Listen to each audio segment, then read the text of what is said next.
یہ جو ہم نے رسمیں بنائی ہیں نا تھوڑی تھوڑی کہ اتنا کر لیا تو ٹھیک ہو گیا، اتنا کر لیا تو ٹھیک ہو گیا، اس سے حضور راضی نہیں ہوتے۔ میں نہیں جاتا، میں جا کے کسی کا دروازہ کھٹکھٹا کے نہیں کہتا نماز پڑھا کرو، مسجد آیا کرو، ہم نہیں جاتے۔ بلکہ ہم لوگوں نے تو ایک مسئلہ یاد کر لیا ہے کہ جو ہوتے ہیں نا پیاسے، وہ کنویں کے پاس خود آتے ہیں، لیکن رسول پاک خود تشریف لے جایا کرتے تھے، نبی پاک۔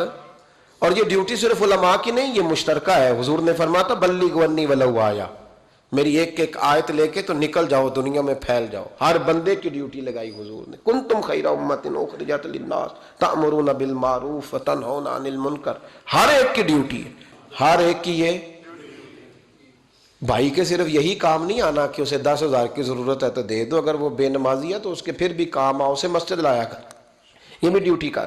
جھوٹ بولتا ہے، دغا کرتا ہے، ظلم کرتا ہے تو اسے منع کیا کر، یہ بھی میری اور آپ کی ذمہ داری ہے۔ پر بس اس کو کون سوچتا ہے میرا بچہ دنیا اچھی گزار کے جائے، چاہے حرام کمائے اور آخرت میں جہنم میں چلا جائے۔ سوچو میرے نبی پاک علیہ الصلوۃ والسلام اس سے راضی ہوتے تھے کہ لوگ دیندار ہو جائیں۔ ایک نوجوان تھا 12-14 سال کا، یہودیوں کا بچہ تھا، بخاری میں موجود ہے، اکثر حضور کے پاس آیا کرتا، چھوٹے موٹے کام نبی پاک کے کر دیتا، اور کچھ بھی نہ ہوتا تو آ کے بیٹھا رہتا، حضور کا چہرہ ہی دیکھتا رہتا، نبی کریم کا چہرہ ہی دیکھتا رہتا، خوش رہتا، حضور کی زیارت ہی کرتا رہتا۔ 2-3 دن وہ آیا نہیں، بخاری میں موجود ہے۔ حضور نے فرمایا معلومات کرو کیوں نہیں آیا۔ صحابہ نے عرض کی حضور بیمار ہو گیا، بیمار ہو گیا۔ امام زرقانی نے لکھا ہے، فرماتے ہیں وہ بھی اپنے گھر میں نا روز دروازہ دیکھتا رہتا، روز دروازہ دیکھتا رہتا۔ اس کی ماں کہنے لگی بیٹا جن کا تو انتظار کر رہا ہے وہ مشکل سے آئے، ہمارا نہ مذہب کا رشتہ ہے نہ کسی اور کا، کیسے آئے؟ لیکن حضور نے فرمایا چلو چلتے ہیں۔ جب میرے نبی کریم علیہ الصلوۃ والسلام نے دروازے پہ دستک دی تو امام زرقانی کہتے ہیں کہنے لگا اماں سے کھولو دروازہ، مصطفیٰ کریم آ گئے، حضور آ گئے۔ والد نے دروازہ کھولا، نبی کریم اندر تشریف لائے۔ نبی پاک کا جو دست مبارک تھا نا وہ کستوری سے زیادہ مہکا کرتا تھا، کستوری سے زیادہ مہکتا، برف سے زیادہ ٹھنڈا ہوتا۔ کہتے ہیں نبی پاک اس کے پاس گئے تو اندر داخل ہوئے تو رونے لگا۔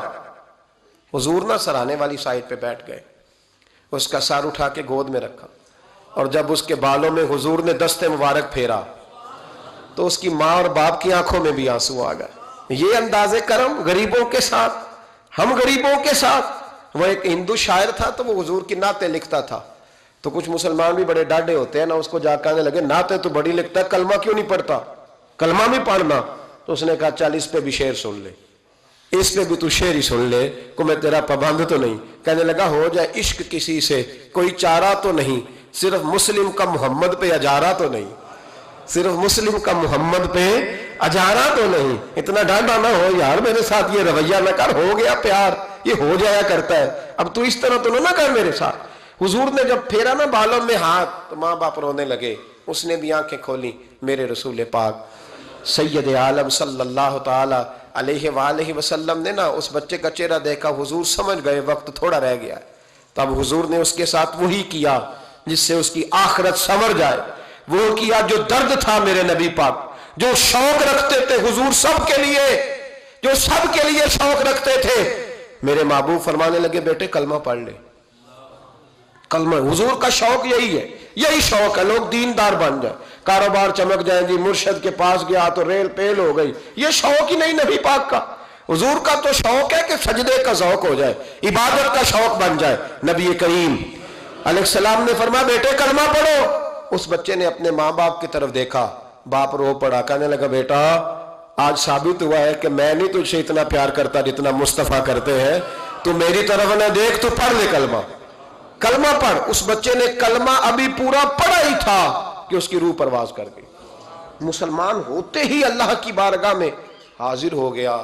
نبی کریم صلی اللہ تعالی وسلم نکلے، آنکھوں میں آنسو تھے، لبوں سے مسکرا رہے تھے، اور حضور فرمانے لگے اللہ کا شکر ہے جس نے میری وجہ سے اسے جہنم سے آزاد کر دیا، کہ دوزخ سے بچ گیا، یہ شکر ہے۔ شکر اس بات کا کرو کہ کوئی ہماری وجہ سے دوزخ سے بچ جائے، دوزخ سے بچ جائے۔ باقی تو سارے کام چلتے ہیں، دنیا داری تو ہوتی ہے، کوئی بندہ جہنم والی سڑک پہ نہ۔ ایک بات اور سنیں اور اس کو نا اپنے دل میں جگہ دیں، نبی پاک علیہ السلام کی جو خواہش تھی نا ہمیشہ سے، وہ یہ تھی کہ لوگ سنوریں، لوگ دین پر عمل کریں. ایک گروہ تھا صحابہ کو، ان کو فرمایا کہ فلاں جگہ جہاد کے لیے جانا ہے تو جمعہ وہاں جا کے پڑھنا. یہ لوگ جو مفت کے لاڈلے نہیں بن جاتے، فری کے، نہیں جی نہیں میرا عشق نہیں اجازت دے رہا. بھئی تو تیرا کس طرح کا عشق ہے؟ تو بات مان کہ نہ ماننا عشق ہے. جی میں لاڈلا ہوتا ہوں، یہ کس طرح کا لاڈلا؟ لاڈلا تو وہ ہوتا ہے جو تابع دار ہوتا ہے، جو ابرو کا اشارہ سمجھتا. نبی کریم نے فرمایا صحابہ سے، فرمایا جمعہ وہاں جا کے پڑھنا. بہت سارے لوگ چلے گئے تو چند لوگ رہ گئے.